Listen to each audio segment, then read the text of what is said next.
Hello everyone. Thank you very much for coming, and for those of you who've already been here this morning, thank you very much for coming back. My name's Dr. Sandie Byrne and I'm a university lecturer in English. Excuse me, I'm really sorry, we can't hear at the back. Oh, okay. In that case, can we have the mic on, please? The mic is on to broadcast. I'm not sure if we can actually get it to play here. Oh, in that case, I shall speak up.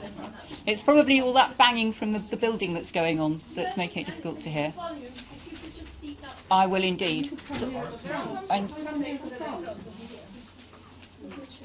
do you want to come forward to the front?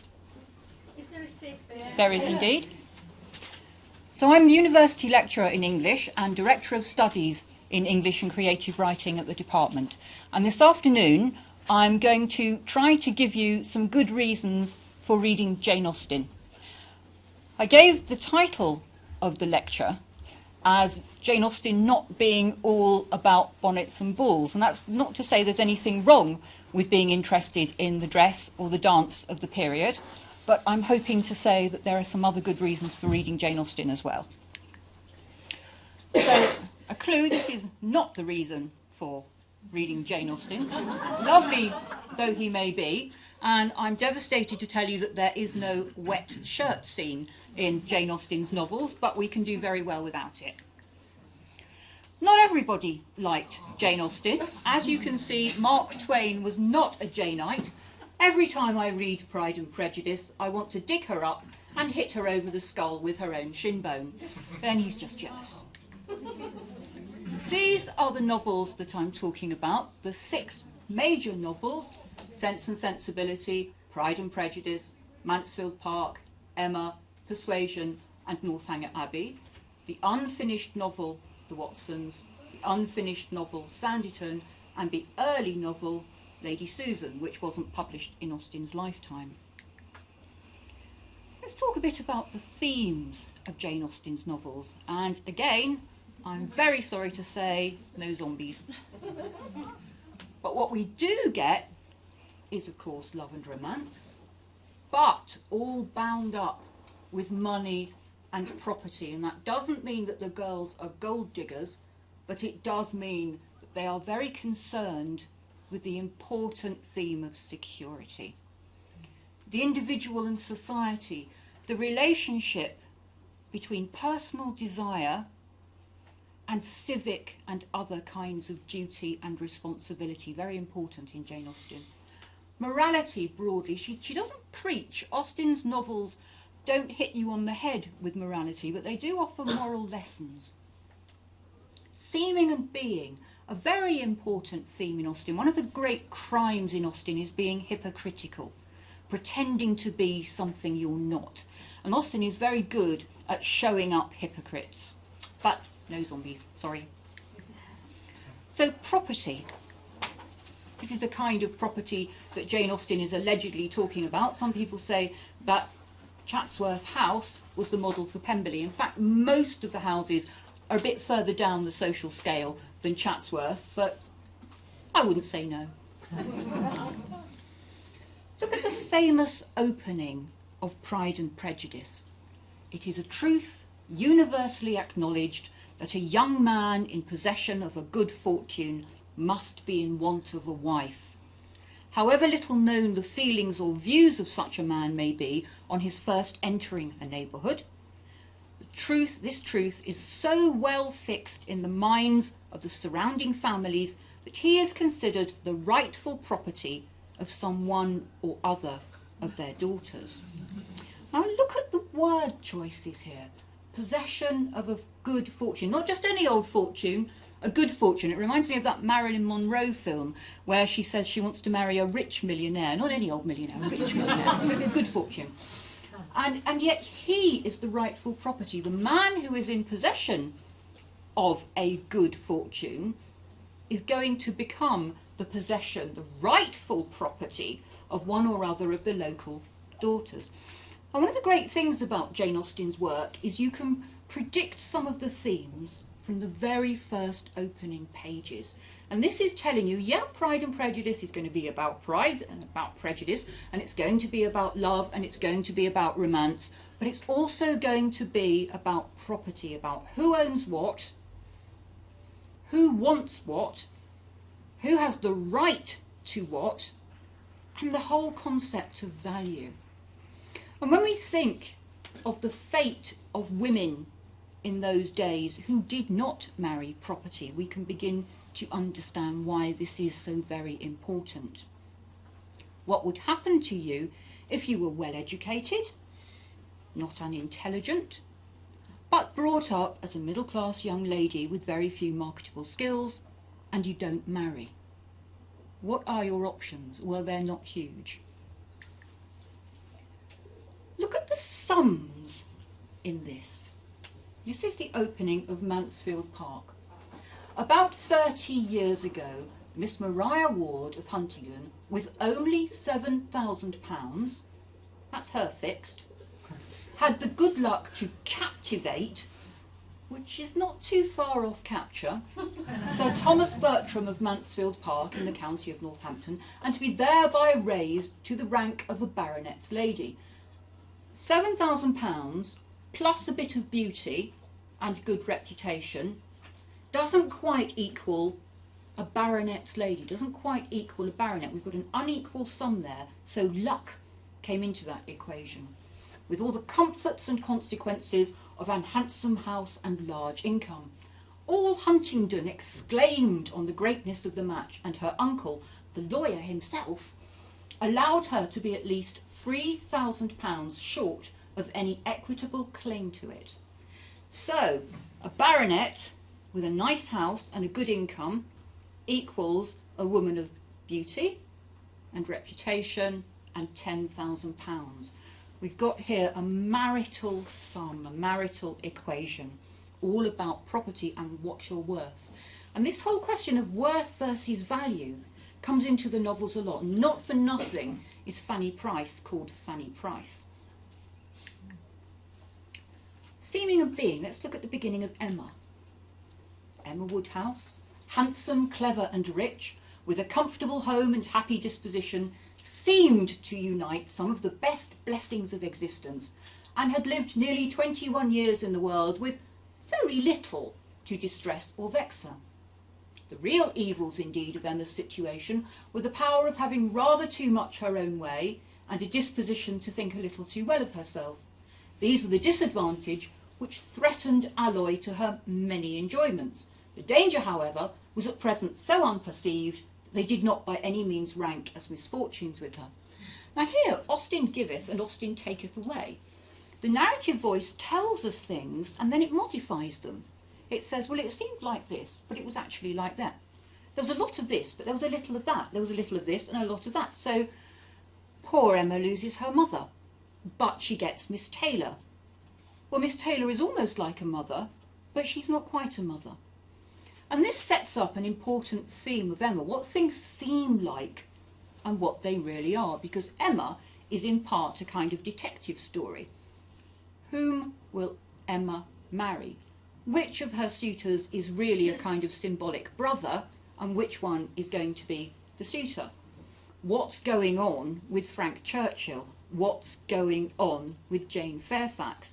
And Emma, who thinks herself the kind of seer, kind of great predictor and manipulator, puppet mistress, if you like, and matchmaker, is actually blind to most of that and gets the answers wrong. And of course we have the wonderful Mrs. Elton, who tries to seem much higher in the social ranking than she really is. I'm having to go through this at a gallop, you realise. There is much, much more to Austen than this, but I hope this will give you a taster. Style is what we read Austen for, and I think the narrative voice is the thing that we most miss in the adaptations, because that deadly lightness of touch, that wonderful irony that the narrative voice can use, is what is most likely to be lost in a filmed or staged adaptation, because the director has the choice. Will there be a voiceover, which might seem a bit clunky? Will he or she put the words into the mouth of a character? Well, the problem there is, as with the BBC adaptation, you get characters saying things they never would say, even if they thought them. The narrative voice is very flexible, and it uses a number of different techniques: the mock formal, the ironic, the comedic. It's produces wonderfully lifelike dialogue where the kinds of words used and the kind of style used tells us about the personalities of the characters just as much as what they say tells us about their personalities. Austen makes great use of free indirect discourse, a technique that we usually associate with modernism, but which Austen used much earlier than that. And it's sometimes metatextual. It refers to its own textuality, its own fictionality. It has a bit of a laugh at us for getting so involved in the story, so much empathising with the characters and behaving as though this were really happening, that it draws us out and has a little laugh at us. The narrative voice, that's the storyteller, has an omniscient perspective. That means they can see anything that's going on, they know it all. They could go into the mind of Mr. Elton and Mrs. Elton and Harriet Smith. On the whole, those narrative voices don't. They're usually limited to one focaliser, one character through whose eyes we see, and that is usually the heroine, though very occasionally we get someone else's perspective. And that has great possibilities. That combination means that we, the readers, see the inner motivations of the heroines. We feel with them. We can be close to them. But the fact that it's not a first-person narration, it's not the heroine telling us the story, means that there's enough distance for the narrative voice to be ironic, to be judgmental, to look from the outside. So it's the best of both worlds. And that narrative voice isn't indifferent, isn't dispassionate, it's opinionated. And I think that's one of the greatnesses of Austen. It's even judgmental. Even of lovely, sweet, charming Anne Elliot, sometimes the narrative voice just has a little dig at her expense. So here is the narrative voice being parodic. This is from Northanger Abbey. Her mother was a woman of useful plain sense, with a good temper, and what is more remarkable, with a good constitution. She had 3 sons before Catherine was born, and instead of dying in bringing the latter into the world, as anybody might expect, she still lived on, lived to have 6 children more, to see them growing up around her, and to enjoy excellent health herself. And this is parodying the sentimental novel of the 18th century, where the heroine must be orphaned or at least bereft of her mother at an early stage so that she can be launched into the world and have adventures and be vulnerable and have some kind of terrible sadness in her background. This is the narrative voice being satirical. This is all about the odious Sir Walter Elliot. Vanity was the beginning and the end of Sir Walter Elliot's character, vanity of person and of situation. He had been remarkably handsome in his youth, and at 54 was still a very fine man. Few women could think more of their personal appearance than he did, nor could the valet of any new-made lord be more delighted with the place he held in society. He considered the blessing of beauty as inferior only to the blessing of a baronetcy, and the Sir Walter Elliot who united these gifts was the constant object of his warmest respect and devotion. A lot of satire in Persuasion at the beginning is devoted to Sir Walter. And in fact, when we read the novel, we might start to think, goodness, is this all about Sir Walter? And it's very clever that the heroine doesn't even arrive until you're some pages in, and arrives with the words, she was only Anne, which tells you a lot about her position in the family, and of course gets you on her side. And then mock formality. This fabulous, memorable sentence, beautifully balanced, beautifully symmetrical, might come from Dr. Johnson, and it fools us into thinking that it's making some kind of pronouncement, something didactic, I'm telling you like it is, or some kind of gnomic wisdom, something like 30 days hath September. Whereas in fact it's a bit of a joke. It's reversing the Petrarchan trope, the idea that woman is the hunted, the deer that flees before the hunter who's chasing her, and showing itself against the leaves but will be eventually shot, by saying, actually, women here are the predators and men are the prey. And it is mock formal. This is a definition of irony, a subtly humorous perception of inconsistency in which an apparently straightforward statement or event is undermined by its context so as to give it a very different significance. And here is an example. Happy for all her maternal feelings was the day on which Mrs. Bennet got rid of her two most deserving daughters. I love that. And Sir Walter prepared with condescending bows for all the afflicted tenantry and cottagers who might have a hint to show themselves. So this is the vain and arrogant Sir Walter Elliot having to leave Kellynch, having to leave his estate because he's so feckless and such a spendthrift that he's got to let it. He's been a very bad landlord, and yet so blind is he, so lacking in self-knowledge, that he thinks all his tenants are going to be lining the route as he leaves weeping, and he's ready to with his condescending bows. So it's a beautiful bit of irony that shows him up for what he is. And it's not only the narrative voice that produces irony, but the characters also, where appropriate, can be ironic. This is Mr. Bennet talking about Mr. Collins. No, sorry, talking about Wickham. He is as fine a fellow, said Mr. Bennet, as soon as they were out of the house, as ever I saw. He simpers and smirks and makes love to us all. I am prodigiously proud of him. I defy even Sir William Lucas himself to produce a more valuable son-in-law. You can always rely on Mr. Bennet for a bon mot.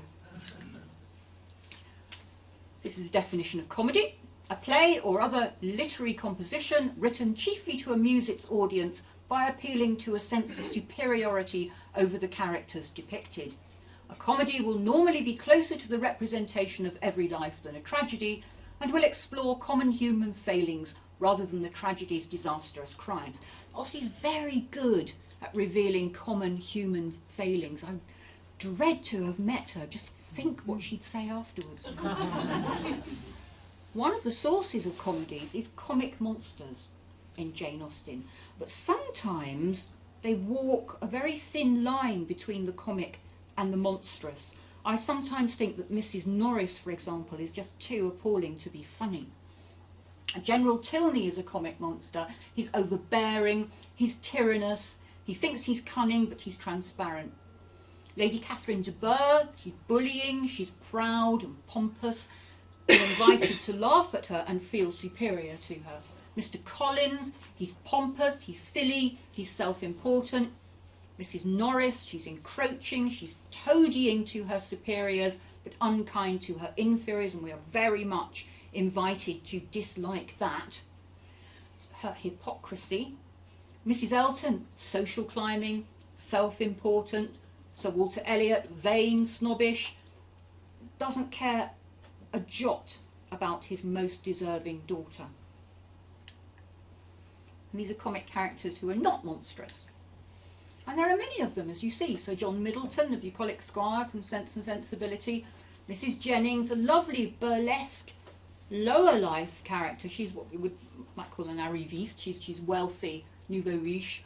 And she's straight out of an 18th century comedy, as is Lydia Bennet, the thoughtless romp of Pride and Prejudice, who has quite a lot in common with the 18th century character Lydia Languish. Mrs. Musgrove, silly character but well-intentioned. A lovely phrase in association with her. She's talking to Mrs. Croft about being well-travelled, and of course Mrs. Croft, wife of the Admiral, has been all over the world. Mrs. Croft says, "Pretty well, ma'am, in the 15 years of my marriage I have crossed the Atlantic 4 times and have been more than once to the East Indies and back again. But I never went beyond the Straits, and never was in the West Indies. We do not call Bermuda or Bahama, you know, the West Indies." Mrs. Musgrove had not a word to say in dissent. She could not accuse herself of having ever called them anything in the whole course of her life. And Mr. Bennet, of course, dryly witty in Pride and Prejudice, although I do think that although many readers like Mr. Bennet, they enjoy his wit, he is on the cusp of being a comic monster, because he fails in responsibility. He fails in the responsibilities of a father. And Austen is very good at this on Shades of Grey, and that's nothing to do with 50 Shades of Grey, I hasten to add, on making characters believable because they're not wholly good or wholly bad. I said that one of the great things about Austen's dialogue is that you can often tell what a character is like, not just from what they say, but how they say it, on their choice of words, the length of the sentences they make, whether they've got lots of exclamation marks, whether they use slang, all sorts of things like that. So, for example, this is characteristic Mr. Bennet. "You mistake me, my dear. I have a high respect for your nerves. They are my old friends. I have heard you mention them with consideration these 20 years at least." He tends to use a style which is fairly formal and fairly ponderous, but actually has a bit of a bite underneath it. Then Lydia uses lots of exclamation marks, often lots of short sentences and phrases, and expressions such as "la." "La, you are so strange, but I must tell you how it went off. And there was my aunt all the time I was dressing, preaching and talking away just as if she was reading a sermon. However, I did not hear above 1 word in 10, for I was thinking, you may suppose, of my dear," and so on. Mr. Collins, long sentences, ponderous, doesn't use 1 word when 10 will do. She is unfortunately of a sickly constitution, which has prevented her from making that progress in many accomplishments which she could not have otherwise failed of, as I am informed by the lady who superintended her education and who still resides with them. But she is perfectly amiable, and often condescends, that's a word he uses a lot, to drive by my humble, that's another Mr. Collins word, abode, in her little phaeton and ponies. He can't say house, he has to say humble abode. Sir Thomas Bertram similarly speaks in long, very formal sentences. If you count the number of words in that sentence, you'll see there's a lot of them. And he tends to use inverted sentences, lots of double negatives, all sorts of more complicated words like sanguine and provision. He's old-fashioned, he's ponderous, he's formal. And if you contrast that with his son, young Tom, you'll see the difference. "I see what you're at. You're quizzing me and Miss Anderson. I sat there an hour one morning waiting for Anderson, with only her and a little girl or two in the room." Yeah, girl or two, who knows. "The governess being sick or run away. And the mother in and out every moment with letters of business, and I could hardly get a word or look from the young lady. Nothing like a civil answer. She screwed up her mouth and turned from me with such an air." So different from his father. Notice the slang word, quizzing, which you would never get from his father. And then, of course, John Thorpe, who swears. Now, that is definitely a no-no in Austen. It's represented, of course, with a dash, but we know what he's saying. And that really places him for Austen, as does his recommending to a young lady a very shocking novel, The Monk. So, not only what he says, but how he says it. And he's showing off, and this, again, is a crime in Austen. He's boasting of his possessions, he's boasting of how much he's spent on them, he boasts about how quickly his horse can get from A to B, completely falsely, as we discover, and he tells anecdotes designed to show him in a good light. All these are racking up points against him. Curricle hung, you see, seat, trunk, sword case, splashing board. The equivalent would be somebody saying, "You want to see my Ferrari? Look at these bucket seats, lovely burnt orange colour, as it cost me," you know. And here he's talking about books, and he despises novels, so he's completely damned. Catherine says, "I think you must like Udolpho if you were to read it. It is so very interesting." "Not I, faith. No, if I read any, it shall be Mrs. Radcliffe's. Her novels are amusing enough. They are worth reading, some fun and nature in them." "Oh, Udolpho was written by Mrs. Radcliffe," said Catherine, with some hesitation from the fear of mortifying him. "No, sure, was it? I remember, so it was. I was thinking of that other stupid book, written by that woman they make such a fuss about, she who married the French emigrant. I suppose you mean Camilla? Yes, that's the book, such unnatural stuff. An old man playing at seesaw. I took up the first volume once and looked it over, but I soon found it would not do. Indeed, I guessed what sort of stuff it must be before I saw it. As soon as I heard she'd married an emigrant, I was sure I should never be able to get through it. So he's prejudiced, he makes gut assumptions, he doesn't know what he's read, and he's unable to value novels. So he's definitely damned. Now, free and direct discourse, sometimes free and direct style, is where the narrative remains in the third person, so he said or she said, right? But that takes on the characteristics of the person who is speaking or thinking. And what this does is to get the reader closer to the character. If I were to say to you, John said that it was time to go, there's very clearly someone between you and John. I'm telling you what John said. Or if I said, it was time to go, said John, I'm marking that I'm telling you what John said. But free and direct discourse gets you just that little bit closer. It's not the same as stream of consciousness, where there's a representation of character's thought using the first person, using I. It's getting that way. Her astonishment as she reflected on what had passed was increased by every review of it. That she should receive an offer of marriage from Mr. Darcy. Now look at the difference between those two sentences. Her astonishment as she reflected, someone's telling you that. But then, seamlessly, that she should receive an offer of marriage from Mr. Darcy. There's no storyteller there, but it isn't that I should receive an offer, it's that she, so it's keeping this third person pronoun, but effacing the narrator, the storyteller. And Austen does this a lot, and she moves seamlessly in and out of this. Look at this. And which must appear at least with equal force in his own case was almost incredible. It's Elizabeth emphasising something to herself. And the famous episode in which they're all strawberry picking at Donwell Abbey is another fabulous example of this.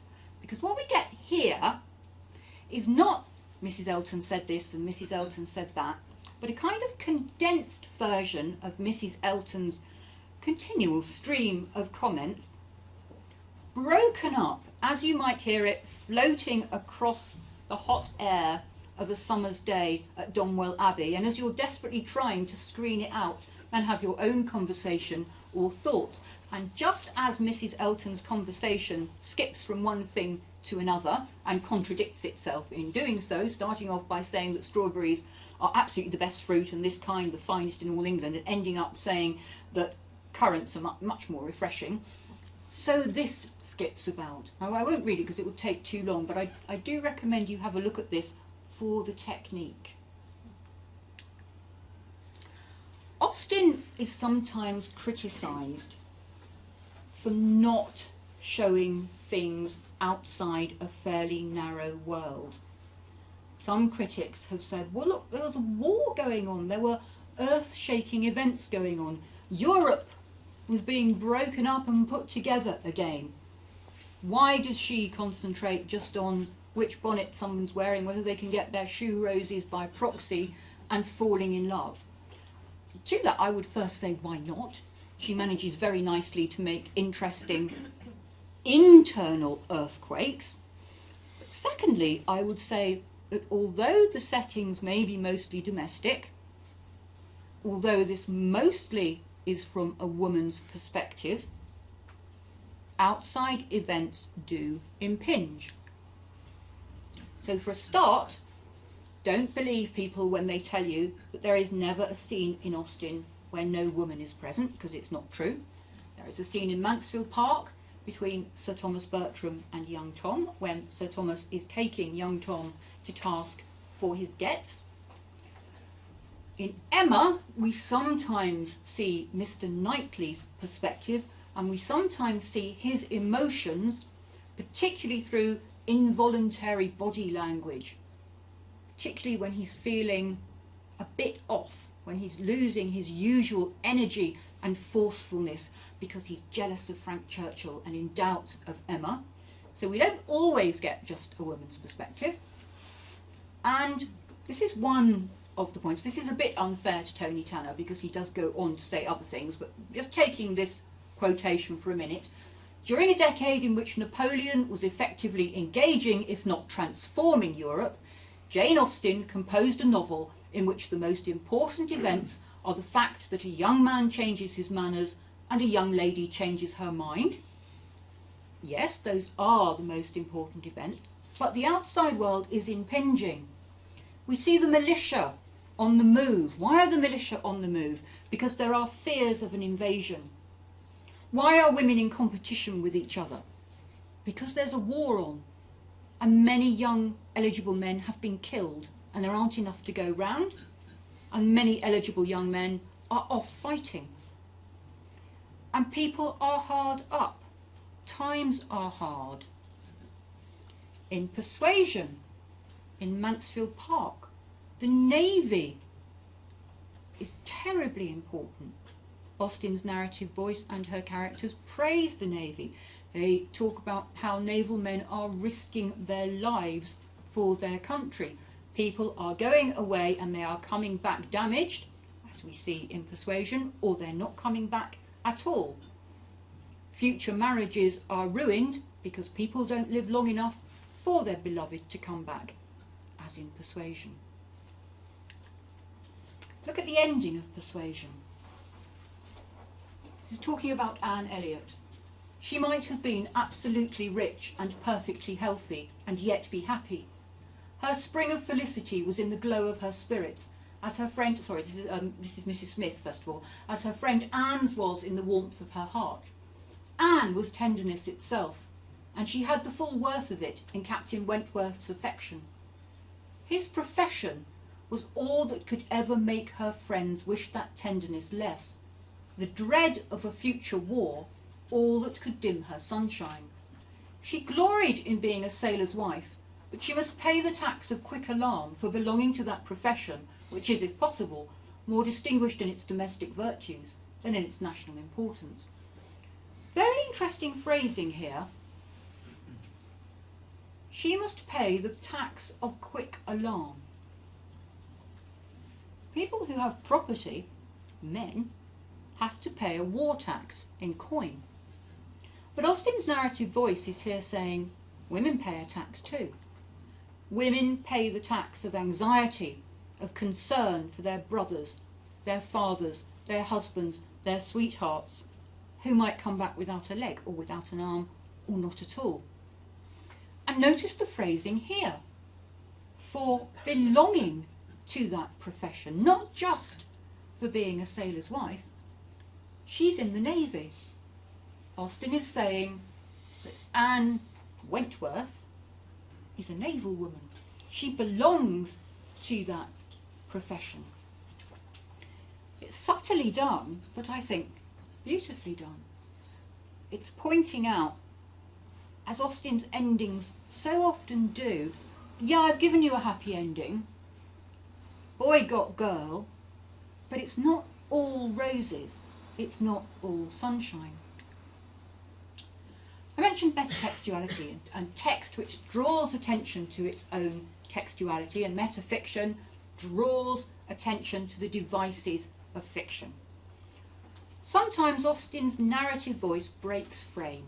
It reminds us that we're reading and holding a book, which doesn't work awfully well when you're reading it online or on a Kindle, sadly.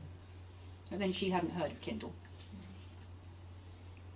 Famously, at the end of Northanger Abbey, the anxiety which in this state of their attachment must be the portion of Henry and Catherine, and of all who loved either, as to its final event, can hardly extend, I fear, to the bosom of my readers, who will see in the telltale compression of the pages before them that we are all hastening together to perfect felicity. It's having a laugh at us.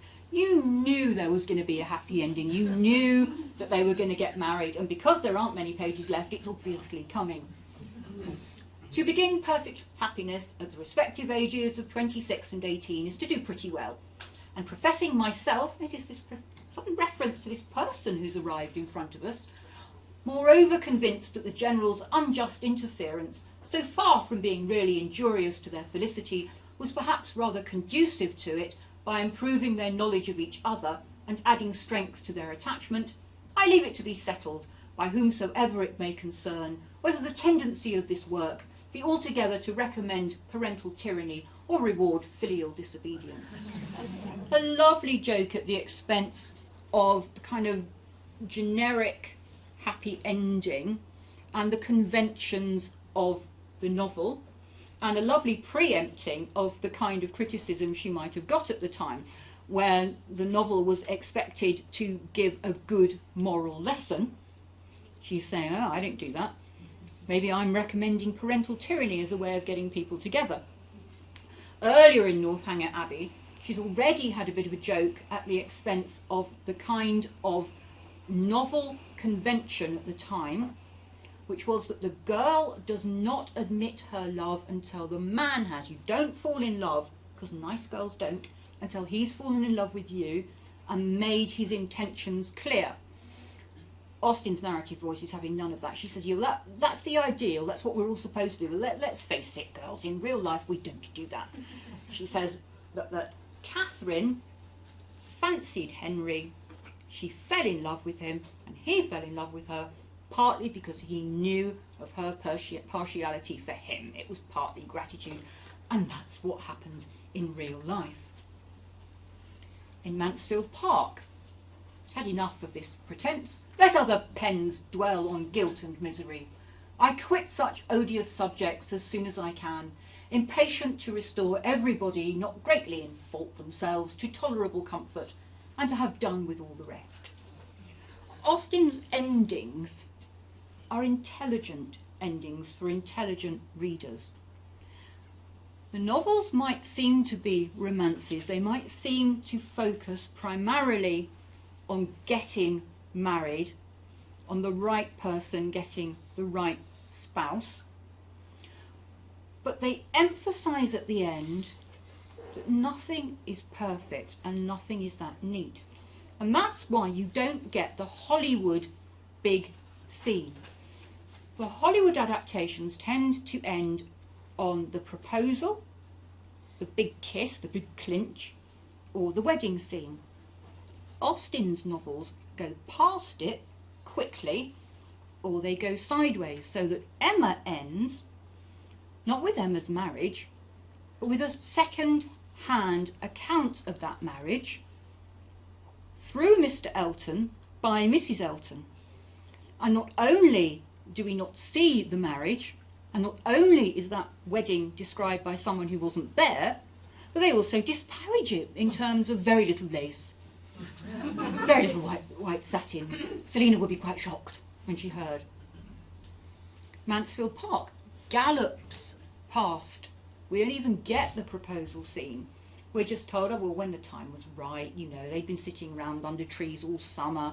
So, you know, Edmund decided that these kind of mild eyes would do as well as sparkling dark ones, so they got married. Because that isn't entirely what Austen is about. Underlying the romance is the desperate fear of insecurity, of what happened to women if they didn't get the house. Because remember, this is long before the Married Women's Property Acts, and long before there were many respectable and possible professions for women.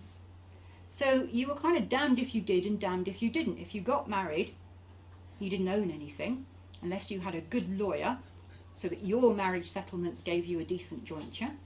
But if you didn't get married, and you didn't have money left to you in your own right, you were in trouble as well. So it's not surprising that the girls want a good fortune and a good husband who will look after them, not only during the lifetime of the marriage, but during their anticipated widowhood. And Austen, as you know, had reason to understand insecurity. She had reason to understand what it was like to lose a long-loved home, and reason to know what it was like to be poor. So the girls aren't gold diggers. They are sensible. They have both sense and sensibility.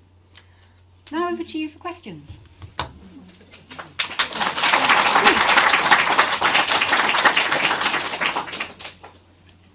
hope you've got some questions, because I've left 4.5 minutes.